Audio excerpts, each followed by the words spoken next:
ক্যাম্পাসে পুলিশ ঢোকার প্রতিবাদে তাম্রলিপ্ত গভর্নমেন্ট মেডিকেল কলেজের ছাত্রছাত্রীদের বিক্ষোভ।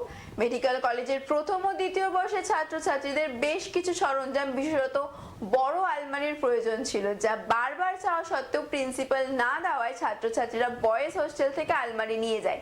এরপরেই কলেজের প্রিন্সিপাল ছাত্রদের বিরুদ্ধে তমলুক থানায় অভিযোগ দায়ের করে বলে জানা গিয়েছে।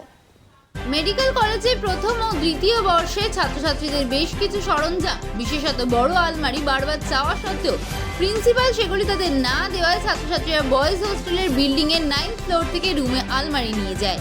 এরপরেই কলেজের প্রিন্সিপাল ছাত্রদের বিরুদ্ধে তমলুক থানায় অভিযোগ দায়ের করেন। অভিযোগের ভিত্তিতে গত 7ই মার্চ বৃহস্পতিবার কলেজ ক্যাম্পাসে পুলিশ আসে। এরপর अरे भैया कहाँ हैं आप? अरे ऐप में तो 5 मिनट दिखा रहा है। तो ऐसे कीजिए, कैंसिल कर दीजिए, मैं दूसरी कैब कर लूंगा। क्या बात कर रहे हैं आप? ऐप में तो 500 रुपए दिखा रहा है, आप एक्स्ट्रा क्यों मांग रहे हैं? क्या आप भी रोजाना ट्रेवल करने के लिए कैब बुक करते हैं? और क्या इसी तरह के एक्सपीरियंस का सामना करना पड़ता है आपको भी? तो आइए, अब इस एक्सपीरियंस को बेटर बनाने का टाइम आ गया है रेडी टू कैब के साथ। रेडी टू कैब से इंडिया का most trusted and fastest growing cab booking platform. Ready to cabs पर आपको कैब्स बुकिंग सर्विसेज ही नहीं बल्कि यहाँ पर आप local taxi, rickshaw, AC non AC taxi सब बुक कर सकते हैं। और सबसे अच्छी बात तो ये है कि यहाँ पर आप अपना फेयर खुद डिसाइड करते हैं, है ना ये अच्छी बात। अब लंबे इंतजार की जरूरत नहीं है, ना ही एक्स्ट्रा फेयर देने की जरूरत है, और अपने डेस्टिनेशन पर लेट पहुंचने की टेंशन भी खत्म। यहाँ पर सिर्फ बुकिंग ही नहीं, रेडी टू कैब्स के साथ आप एज ए करियर भी अपने आप को ग्रो कर सकते हैं, जहां पर इंडिया के बाकी के सारे प्लेटफॉर्म के कंपैरिजन में आप ज्यादा रेवेन्यू जनरेट कर सकते हैं। तो अब इंतजार कैसा, बनाओ अपने कैब बुकिंग एक्सपीरियंस को बेटर रेडी टू कैब्स के साथ।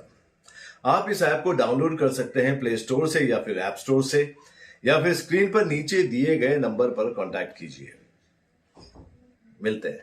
এরপর বেশ কয়েকদিন প্রিন্সিপাল ছুটিতে থাকার পর শুক্রবার মেডিকেল কলেজ বিল্ডিং এ ঢোকার সময় ছাত্রছাত্রীরা গেটে বসে বিক্ষোভ দেখাতে শুরু করেন। যদিও এই বিষয়ে মেডিকেল কলেজের প্রিন্সিপাল শর্মিলা মল্লিক এখনই কিছু বলতে নারাজ। বয়েজ হোস্টেলে পুলিশ ঢুকেছে, পুলিশ এসে ওদেরকে হেনস্থা করেছে এটা সামান্য আলমারির জন্য, যেখানে প্রিন্সিপাল এই ব্যাপারটা ইন্টারনালি সলভ করতে পারতো, বাট তাদেরকে হেনস্থা করেছে। তো তাদের এই প্রতিবাদের জন্য আমরা সবাই মিলে তাদের পাশে দাঁড়িয়েছি, বয়েজদের পাশে। বৃহস্পতিবার দিন তো পুলিশ এসে ওদেরকে হেনস্থা করেছে, হ্যারাসমেন্ট করেছে, পুলিশ ওদের জিজ্ঞাসাবাদ করেছে। এই কথাটা তো প্রিন্সিপাল বা কলেজ অথরিটি এসে সার্চ করতে পারতো বা দেখতে পারতো ওদেরকে, বাট পুলিশ কেন আসবে? মেডিকেল কলেজে পুলিশ কেন ঢুকবে? এটাই হচ্ছে আমাদের দাবি। বেসিক দাবি দেওয়া ছিল, যেমন আমাদের খাট আলমারি দেওয়া হয়েছিল প্রথম থেকে, ছোটো আলমারি, কিন্তু চেয়ার দেওয়া হয়নি, ম্যাট্রেস দেওয়া হয়নি। তাই আমরা কী করেছিলাম, ম্যাট্রেস, চেয়ার, এগুলো, চেয়ার আমরা এখনও পাইনি, কিন্তু ম্যাট্রেস আমরা অনেক পরে পেয়েছিলাম, কিন্তু ছোটো আলমারি আমরা ব্যবহার করছিলাম। তাই কিন্তু বড় আলমারি আমাদের 9th ফ্লোরে রাখা ছিল সব। তাই আমরা কী করেছিলাম, ম্যামকে বারবার বলা সত্ত্বেও যখন পাইনি, তখন কিছু ছেলে গিয়ে 9th ফ্লোরের রুম থেকে বড় আলমারি নিয়েছিল। সেটা প্রিন্সিপাল জানতে পেরে সঙ্গে সঙ্গে পুলিশকে এফআইআর করে দেয়, এবং পুলিশ এসে আমাদেরকে, মানে কাউকে কিছু না জানে হঠাৎ ঢুকে পড়ে এবং আমাদেরকে হেনস্থা করে। আলমারি আমরা লিখিত নয়, কিন্তু আমরা বারবার প্রিন্সিপালকে রিকোয়েস্ট করেছিলাম।